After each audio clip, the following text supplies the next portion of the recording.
Magandang umaga mga kaibigan. Ito na naman, muli akong nagbalik para meron akong i-share na bagong update ng Messenger Lite. Ito po yung update na as of February 25, 2019, yung nagpapa-activate ng dark mode setting niya. So paano?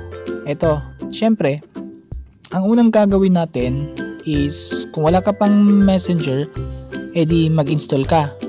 Kung meron ka naman, i-update mo lang yan, okay?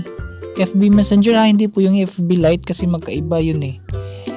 For now, ito lang muna yung ibibigay kong tutorial, okay? So makinig na mabuti para malaman natin. Huwag mo i-forward kasi nga merong iba dyan nagpo-forward hindi na gumagana, okay?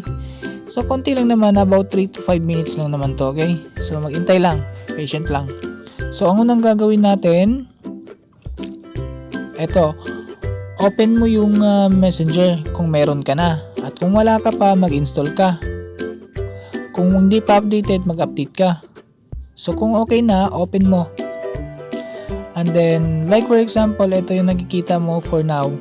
So hindi mo ma-activate yan kung hindi mo pumunta sa isang message at mag-send ka ng Moon. So sa ngayon, isi-send ko muna sa sarili ko kasi wala ako mapag-sendan eh. Ang dami kasi, Renz. O yan. So eto, ang gagawin ko is isi-set ko yung icon mode into dark mode. Dark mode, ang tawag nun, Moon. So eto, nakikita mo yung Moon, hanapin mo yung Moon dyan. Ito, yung Moon. So pag na-set mo yung Moon dyan, i-click mo yun or i-tap mo yan Pagka-tap mo yan, syempre i-tap mo rin yung icon. I-tap mo yung icon. Ito, tap mo yung icon.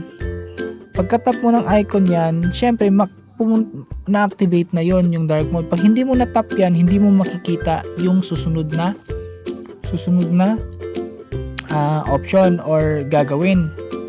So pagkatapos nyan, click mo yung picture mo sa taas. Click mo yan. Nakikita mo yung dark mode? Yan, i-on mo yan. Di ba? So okay naman siya. Very smooth. Wala naman kalaglag sa bagong update nila. So far so good naman. So yan lang muna sa ngayon. Medyo wala pa tayong bagong update sa VPN kasi nag-maintenance pa sila, marami pang ginagawa ng iba. So dito muna tayo sa mga update ng application, okay? So yan lang.